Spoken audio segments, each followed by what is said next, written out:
한 주간 있었던 뉴스 한번 다뤄보겠습니다. 요즘에 아주 그냥 우리 국장이 미쳤어요라는 것밖에는 할 말이 없다 정도로 지금 이재명 정부가 되자마자 지금 막 가격이 엄청나게 올라가지고 지금 2,850을 막 넘어가고 있죠. 그래서 지금 조만간 3,000입니다. 이제 지금 코스피가 항상 그 막 2,000 초반에서 막 이렇게 바닥을 기고 있었는데 순식간에 이렇게 지수가 올랐으니까 사실 지수가 이만큼 올랐으면은 개별 종목들은 뭐 2배 막 이런 것들이 엄청 많다는 거예요. 실제로 지금 시총이 엄청 큰데 막 2배씩 올라가고 하는 것들이 엄청 많아졌습니다. 그리고 앞으로도 올라갈 만한 종목들이 많이 보이죠. 그만큼 이제 국내 주식이 뜨겁다. 코스피가 지금 2,880도 막 돌파한다 해서 지금 요 정도 오르면 보통은 박스피라고 해가지고 어김없이 사람들이 팔았거든요. 근데 지금 파는데도 불구하고 계속 지금 가격이 막 올라가는 거예요. 이게 지금 외국인들도 들어오고 뭐 국내에서 또 약간 국장 안 하던 분들도 막 지금 들어가고 하면서 파는 사람도 있지만 어쨌든 지금 유동성, 소위 말하는 물이 들어오고 있다.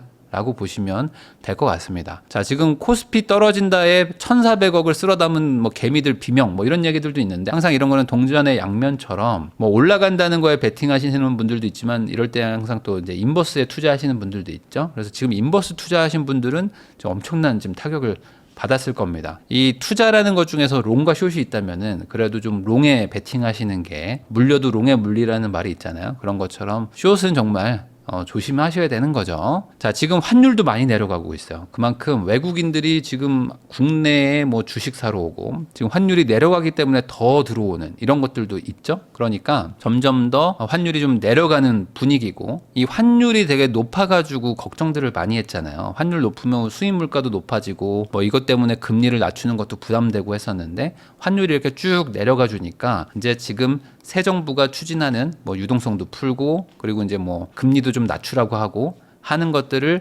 할 여력이 조금 더 생긴다고 보시면 됩니다. 비트코인도 지금 11만 달러를 회복했습니다. 역대 최고가에 근접하고 있는데 비트코인 망했다고 한 게 지금 한 몇 주 전이었어요. 근데 순식간에 다시 회복을 했습니다. 물론 알트코인은 여전히 힘든데 이 비트코인은 계속 올라가거든요.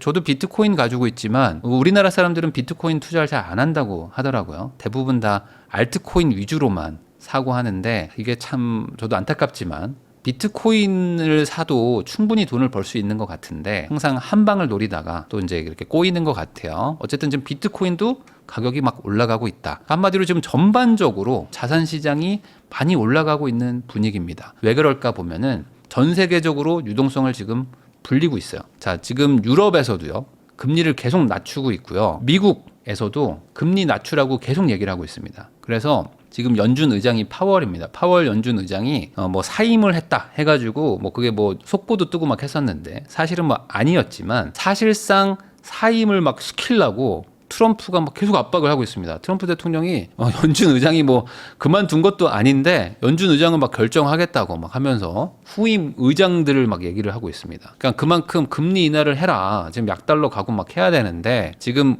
연준 의장이 나를 방해한다. 이런 얘기들을 막 공공연하게 하고 있고요. 빨리 그만둬라. 막 얘기를 하고 있습니다. 그러다 보니까 이제 파월 의장도 사실은 이 중앙은행, 그러니까 연준의 이 의장은 독립적인 존재인데 그래서 이제 임기도 보장돼 있는 거 아닙니까? 그런데 이제 그 나름 각자의 생각이 있겠지만 여기서 금리 낮추고 하면은 또 물가가 또 올라가고 하면 또 걱정이 되니까 지금 내가 좀 잡고 있어야겠다 하는데 저기서 계속 날 뭐라고 하니까 이제 이분도 막 반박을 하는 거예요. 대학교 막 의미 없다 막 하니까 아니다. 대학교 되게 중요하다. 대학교는 국가 자산이다. 이러면서 지금 트럼프랑 티격태격 하고 있는 상태입니다. 그만큼 이게 예전에 1기 때도 이분 되게 고생했는데 이분 잘라야 된다고 막 트럼프가 그랬잖아요. 근데 이번에도 또 2기 돼가지고 또 이렇게 하시니까 이분도 참 고통 속에 지금 살고 계시는 것 같아요. 자, 그만큼 지금 전 세계적으로도 앞으로는 유동성이 풀릴 수밖에 없고 경기 침체, 그러니까 미국 빼고 나머지 다 안 좋기 때문에 금리를 계속 낮추고 있는데 우리나라도 지금 심각하죠. 그래가지고 우리나라도 추경을 지금 하려고 합니다. 최소 뭐 21조라고 하는데 얘기 나오는 건 지금 30조 플러스 알파를 할 것 같다. 이런 얘기들이 나오고 있고 지금 추경은 최대한 빨리 하자. 라는 얘기들이 지금 나오고 있는데 이재명 대통령의 민주당이 지금 국회를 다 다수석으로 장악하고 있기 때문에 마음만 먹으면 바로 되는 거죠. 그럼 이제 돈은 최대한 빨리 풀릴 것이다. 자, 유동성이 풀리자 집값이 다시 과열되고 있다. 이재명 정부 대출 규제 더 조이나 하는데 지금 유동성이 풀리는 거는 뭐 기정사실이고 이미 기대감 때문에도 많이 지금 돈이 들어오고 있고 이런 상황에서 새 정부가 아직은 국무총리도 없고요. 아직은 공석이죠. 그리고 이미 기존 정부, 지난 정부에서 일하던 내각이 여전히 일은 하고 있지만 사실 장관도 몇 주 안에 다 바뀌실 분들인데 지금 뭔가 정책을 추진하거나 하는 게 쉽진 않겠죠. 그럼 이제 국무총리가 이제 확정이 돼서 이제 임명이 되고 그리고 나서 국무총리가 내각을 제청을 해서 이 사람을 좀 이렇게 추천합니다 해서 대통령이 승인하는 구조 아닙니까? 그러면 이게 뭐 빠르면 한 2, 3주, 늦으면 한 달 안에는 정리가 다 될 거예요. 그럼 이제 본격적으로 유동성이 더 풀릴 것이다. 그럼 어떻게 되냐? 당연히 대출 규제를 할 수밖에 없을 걸로 보입니다. 왜냐? 지금 유동성이 풀리면 부동산도 가고 막 주식도 가는데 주식은 그래도 가도 돼요. 근데 부동산으로 가게 되면은 격차가 더 벌어질 때 그때 또 이제 내년 지방선거도 있고 하니까 여러모로 정치적 부담이 생길 수밖에 없죠. 그러면은 일부 지역이라도 대출 규제를 더 하면서 좀 타이트하게 돈줄을 막아서 집을 못 사게 하는 정책을 다시 한번 꺼낼 수밖에 없지 않을까. 네, 심상치 않다. 23억에 팔린 아파트가 2주 만에 호가가 2억 5천 껑충 뛰었다 하는데 지금 뭐 2억 5천이 아니고 뭐 같은 단지 안에서 막 3억 4억 막 5억씩 올라가는 단지들이 있습니다. 근데 이게 너무 무서운 속도인 게 뭐 일주일 만에 막 3억이 올라요.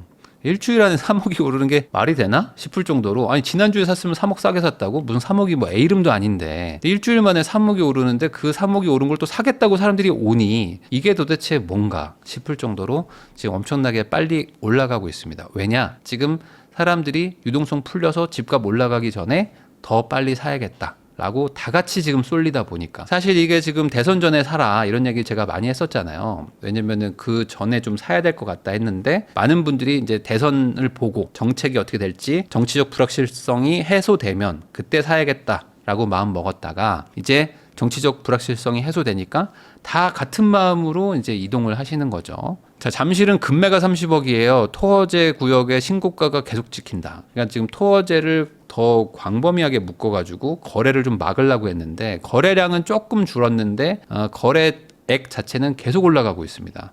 그러니까 지금 잠실이 뭐 금매가 30억이라는데 30평대는 뭐 더 비싸고요. 지금 20평대가 이제 20억 후반대로 막 가고 있는 그런 분위기라고 보시면 됩니다. 근데 이게 얼마 전만 해도 20억 초반대였어요. 그러니까 순식간에 뭐 한 4억 정도 오른 거예요. 근데 이게 호가가 아니라 사겠다고 하는데 계좌가 안 나오고 뭐 이런 분위기라고 보시면 되겠습니다. 자, 음마, 잠실 주공 등 강남권 재건축 14곳이 토어제로 재지정이 됐습니다. 그러니까 당연히 지금 뭐 풀 수가 없는 분위기고 전체 구가 다 묶인 것도 있고 이 재건축 단지는 또 따로 지금 토어제가 2개가 묶여 있거든요. 그래서 이번에 뭐 만기가 돼가지고 없애질까 했는데 뭐 어김없이 연장을 했습니다. 뭐 잠실 주공 뭐 이런 곳들, 음마 이런 데는 지금 이제 6년 차가 됐죠.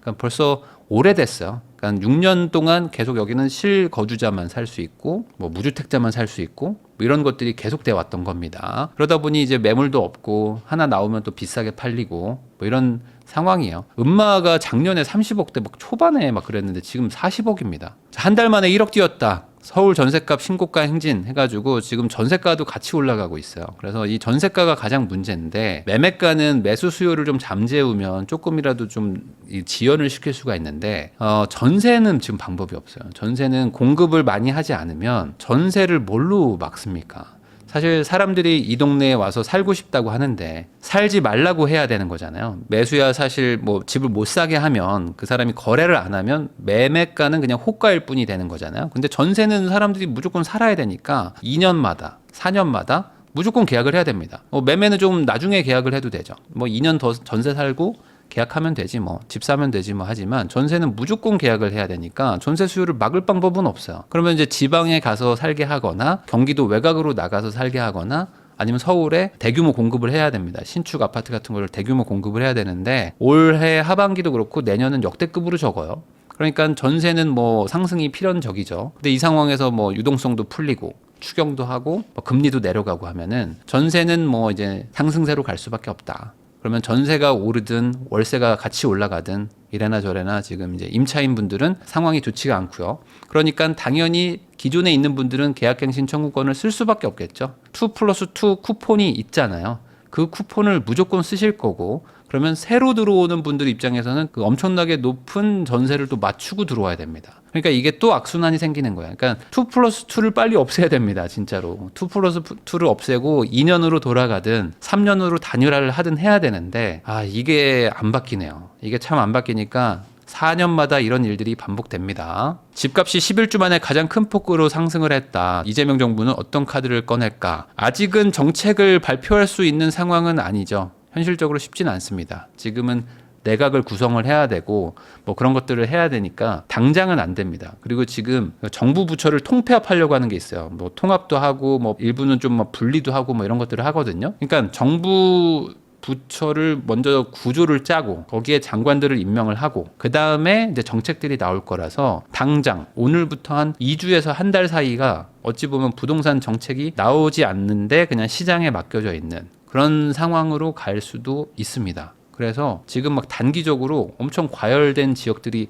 있어요. 그리고 그거를 당장은 막을 방법이 별로 보이지는 않습니다. 자, 이재명 당선돼서 이제 4기 신도시부터 GTX까지 부동산 공약 실현 가능성은 미지수다 하는데, 지금 이재명 정부에서 부동산 정책에 대해서 뭔가 이게 되게 명확하게 얘기한 부분은 공급밖에 없어요. 공급을 많이 하겠다. 그러면 공급을 뭘로 할 거냐? 그러면은 이제 재건축이나 재개발을 풀고 뭐 4기 신도시를 만들고 3기 신도시를 빨리 하겠다 이런 건데, 재개발 재건축을 또 풀려면, 특히 이제 재건축을 풀려면 재건축 초과이익 환수제가 문제인데, 재건축 초과이익 환수제는 좀 유지를 하는 쪽으로 방향이 좀 설정이 된 것 같아요. 그러면 재건축은 현실적으로 인허가나 이런 것들은 되겠지만 입주나 착공을 하는 거는 딱 막혀버리거든요. 그러니까 여기도 공급은 쉽지 않다. 그럼 재개발 정도 남았는데 재개발 쪽도 이게 진행되려면 또 하세월 걸리거든요.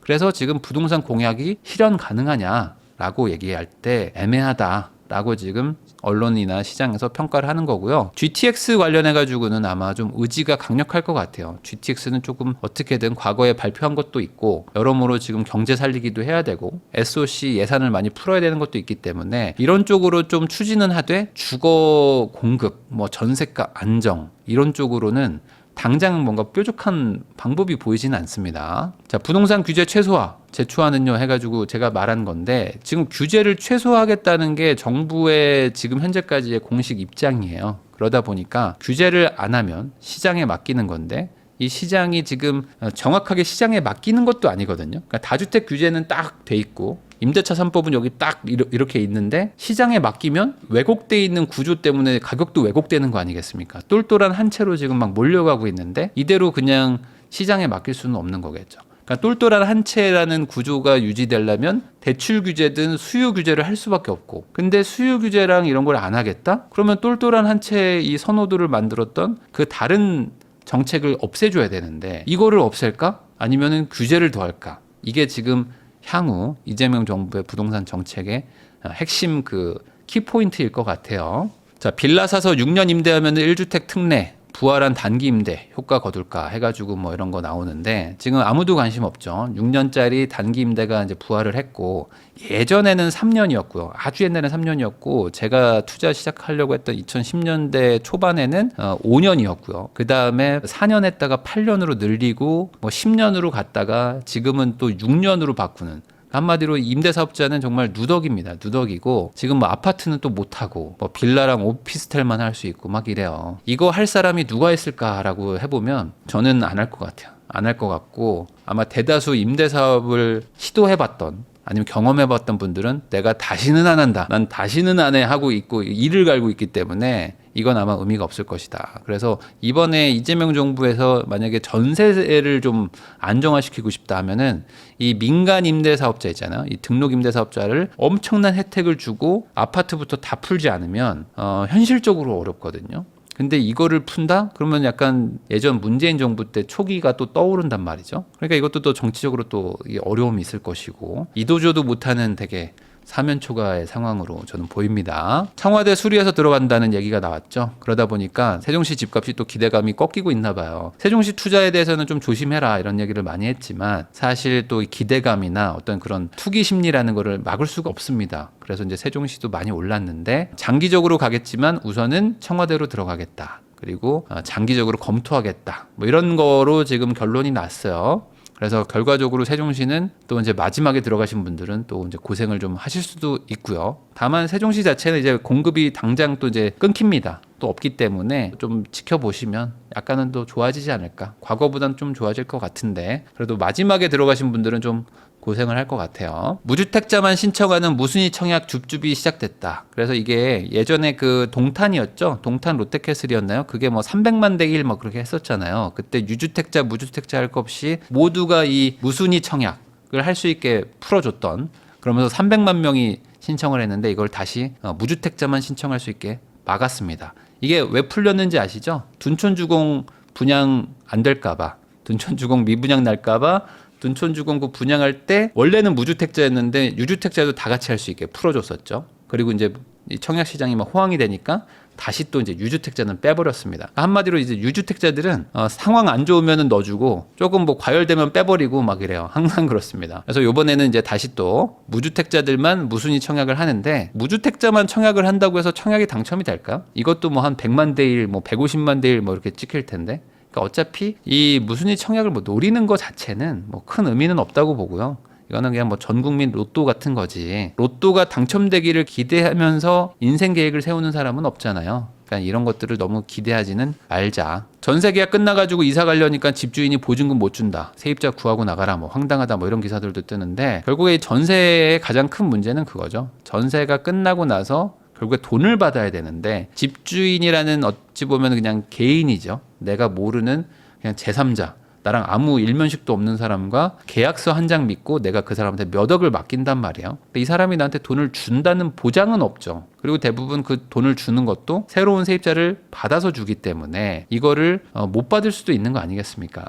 그래서 이런 것들 가지고 항상 분쟁이 생기는 거예요. 그래서 이게 과거에 우리나라가 이제 후진국에서 개발도상국, 선진국으로 올 때까지는 이런 사금융을 많이 썼죠. 필요했고 그때는 뭐 나라에 돈도 없었으니까. 근데 지금은 이런 사금융을 쓰려니까 여러모로 불편한 점도 많고 그래서 최악의 악수를 둔 게 뭐죠? 이제 보증보험으로 정부가 보장을 해버린 거죠. 정부가 보장을 하면서 이게 또 사고가 터지고 1년에 막 4조씩 깨지면서 지금 완전한 적자로 또 가버렸습니다. 그러니까 보증보험은 해답이 안 됩니다. 보증보험은 그냥 세금으로 사고를 메꿔주는 건데 그럴 만한 요인이 아니거든요, 이거는. 그러니까 결과적으로 전세 계약 자체는 문제가 많은데 이 전세 계약은 아마 앞으로 점점 더 반전세나 월세나 뭐 이런 쪽으로 갈 수밖에 없을 것 같아요. 아예 생 전세는 아마 앞으로 조금 줄긴 줄 것 같습니다. 네, 그래서 이렇게 또 다양한 주제를 가지고 한번 얘기를 해봤는데 지금 참 한 주 한 주가 다르죠. 그러니까 그만큼 시장이 막 급변하고 있는데 이럴 때 또